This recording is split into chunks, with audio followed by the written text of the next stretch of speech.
안녕하세요. 소동진 과장입니다. 제 영상을 꾸준히 시청해 주시면 적어도 영업사원의 멘트에 속아서 이자를 1000만원, 2000만원 더 납부한 일을 없을 거예요. 오늘 영상은 호갱이 안 되기 위한 첫 단추, 자동차 리스 견적을 해석하는 단계입니다. 이전 동영상에서 다시 말씀드리면 할부 영업사원의 수당은 대출받은 금액의 3%까지 제한선이 있어서 극악무도한 눈탱이는 받을 수 없어요. 하지만 리스 영업사원의 수당은 0%부터 최대 15%까지 가능하기 때문에 비교 안 하시거나 견적서를 계산하지 않으면 사채 수준의 이자를 두드려 맞을 수 있어요. 그래서 비용 처리 별로 의미 없고 명의 잡혀도 상관없는 사업자분들 중에서는 나는 귀찮고 비교할 시간도 없고 복잡해서 잘 모르겠다. 자, 이렇게 하신 분들은 그냥 할부로 구매하시면 됩니다. 할부도 감가상각으로 비용 처리 가능해요. 리스에서는 초기 비용이 보증금과 선수금 두 가지가 있어요. 먼저 보증금 설명드릴게요. 보증금은 계약기간 동안 캐피탈 리스사에서 보관하고 있다가 고객이 계약기간 종료되고 차를 반납하면 전액 다 돌려주는 금액이에요.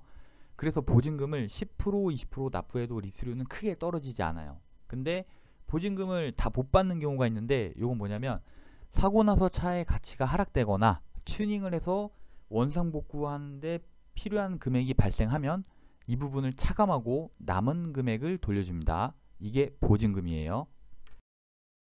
두 번째 초기 비용, 선수금.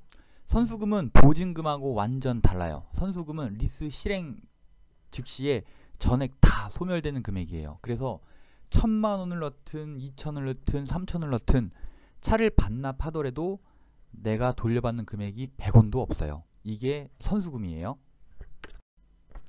근데 이제 선수금을 굳이 원하시는 분들 내용을 들어보면 이제 비용 처리도 비용 처리인데 나는 이제 한 달에 정해진 고정 지출 비용이 있어서 월 리스료를 최대한 나는 적게 내고 싶다.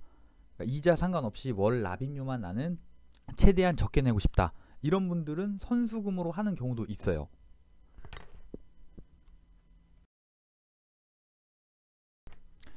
자, 그리고 리스의 가장 중요한 거 이제 잔존가치, 잔존가치라고 하는 거에 대해서 말씀드릴게요.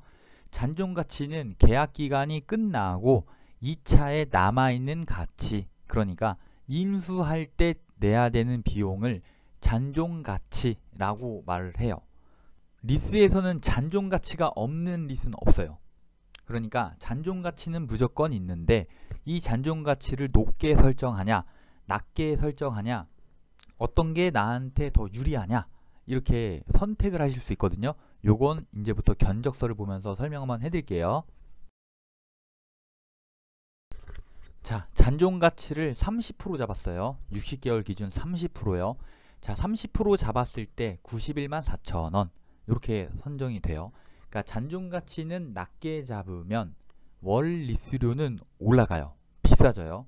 그런데 인수할 때까지 들어가는 총 금액을 계산하면 장가를 높게 잡으면 높게 잡은 견적보다는 이 총 금액이 더 적어요. 그러니까 장가를 낮게 잡는 경우는 어떤 경우냐, 나는 이 차를 무조건 인수해서 오래 탈 거다, 아니면 나는 주행거리가 짧기 때문에 중고차 가격이 좋으니까 인수해서 팔아서 차익을 남기겠다. 자, 그런 분들한테는 장가를 낮추는 견적, 인수가 거의 확실시 되는 분들, 이런 분들한테는 장가를 낮추는 견적이 유리합니다. 자, 이번에는 잔존가치를 높게 잡은 견적. 자, 높게 잡았을 때 76만 5,800원. 아까 전에 있는 그 장가 30% 견적보다 월 리스료가 더 낮죠. 자, 이 견적은 뭐냐면 이제 인수하실 수도 있어요, 물론. 근데 이제 인수보다는 나는 차를 무조건 반납하겠다, 또는 반납할 확률이 상당히 높다 하는 분들한테는 월 리스료만 내고 차를 이제 반납하고 계약을 끝낼 거기 때문에 월 리스료가 적은 세팅이 더 유리하죠. 물론 이거 인수 가능해요. 하지만 인수할 때는 장가를 낮춘 견적보다는 총 금액이 더 높다, 이런 장단점이 있어요. 취득원가 설명해 드릴게요. 자, 취득원가란 뭐냐면 이제 차를 일시불로 살 때에 드는 비용을 말을 해요. 그러니까 이 금액은 이자가 0원인 이자를 계산하는 기준이 돼요. 정확히 말씀드리면 차량 금액 6천만원, 할인 3천만원, 그러면 판매 가격은 5,700이에요.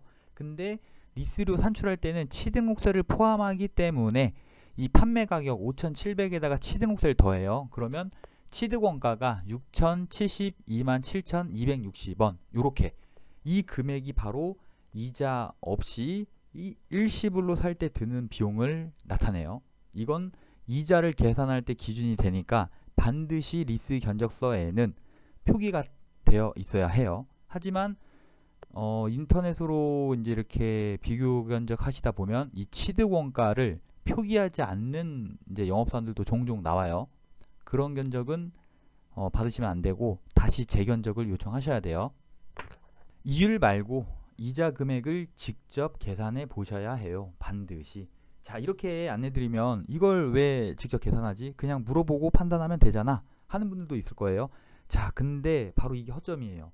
리스사에서는 똑같은 고객이라고 하더라도 신용등급 및 한도를 다르게 판단하는 경우가 대부분이에요. 즉 캐피탈마다 이자 계산하는 방식도 달라요. 동일한 세팅으로 견적을 받아봤지만 A사에서는 이율 3.5에 월 80만원, B사에서는 이율 4%에 월 76만원 이렇게 안내하는 경우가 진짜 많아요. 한번 비교 견적 해보시면 이런 경우 어렵지 않게 이제 만나보실 수 있어요. 그리고 한 가지 더, 리스 견적서 또는 계약서 그 어디에도 이자율을 표기하는 곳은 없어요. 그러니까 법적으로 사실 뭐 문제도 안 돼요. 그래서 이자 금액을 스스로 계산할 줄 모른다면 영업사원이 안내하는 이유를 그냥 고지고대로 그냥 믿을 수밖에 없는 거죠. 말 그대로 남의 말에 신뢰를 그냥 해야 되는 거예요. 할부, 신용대출, 담보대출 이런 대출 상품들은 이자 계산하는 공식이 다 똑같아요. 그러니까 굳이 견적을 받을 필요가 없는 거예요. 아마 30년짜리 뭐 담보대출 뭐 5억, 10억 받으셔도 견적서 받으면서 비교하는 분들 없는 게 굳이 견적서를 받을 필요가 없기 때문에. 하지만 리스는 아니에요. 리스는 직접 계산을 해봐야 돼요. 자, 이제 이자율 말고 이자 금액 직접 한번 계산해 볼게요. 자, 첫 번째, 자, 취득 원가 찾으세요. 자, 취득 원가는 이 차를 내가 구매할 때 이자 0원인, 그러니까 이자를 계산하는 기준이 되는 거죠. 자, 취득 원가 보이죠? 자, 그 다음에 내가 실제로 납입하는 금액을 모두 이제 더해 보면 돼요. 자, 84만 5,600원 곱하기 60개월 더하기 잔존가치 이렇게 하면 총 금액이 6,783만 6천원, 그리고 취득 원가 6,072만 7,260원. 자, 요거 빼면 되죠. 요거 빼면 나가는 이자는 710만 8,740원. 요게 이제 순수 이자예요. 자, 오늘 영상은 자 여기까지예요. 제가 그 말로 일을 하는 직업이고 한 10년 가까이 했는데 이게 사람을 만나고 전화 통화를 하면은 말이 술술 잘 나오는데 이게 뭐 마이크만 켜졌다면 제가 이제 뭐 혀가 좀 마비가 좀 오는 것 같아요. 혀가 좀 마비가 와가지고 좀 말이 좀 잘 안 나오기도 하는데 참 암담한 품질입니다. 자, 어떻게든 그래도 이제 최대한 더 열심히 노력해서 이제 보시는 분들 스트레스 안 받게 정말 쓸모있는 정보 드리는 그런 구성으로 앞으로 정말 열심히 하겠습니다. 블로그에서는 정말 다양한 그 사연들을 제가 다뤘어요. 어떻게 이렇게 친구한테 사냐, 뭐 어떻게 이런 식으로 영업사원이 고객을 막 기만하냐. 정말 저도 이제 상담하다 보면 이렇게까지 하는 사람들도 있구나. 물론 이제 되게 막 성실하게 하시는 분들도 많은데 이제 정말 이제 안 그런 경우도 되게 많아요. 정말 뭐 이 사람은 악마구나, 사악하구나, 이렇게까지 그냥 하는구나, 정말 많은데 이제 이런 소재들도 되게 많이 있으니까 앞으로 제 그 영상 이제 보시는 분들한테 최대한 사실적으로 이제 피해 입지 않도록 이런 최대한 알리는 쪽으로 열심히 구성할게요. 말이 참 어렵네요. 네, 시청해 주셔서 감사합니다.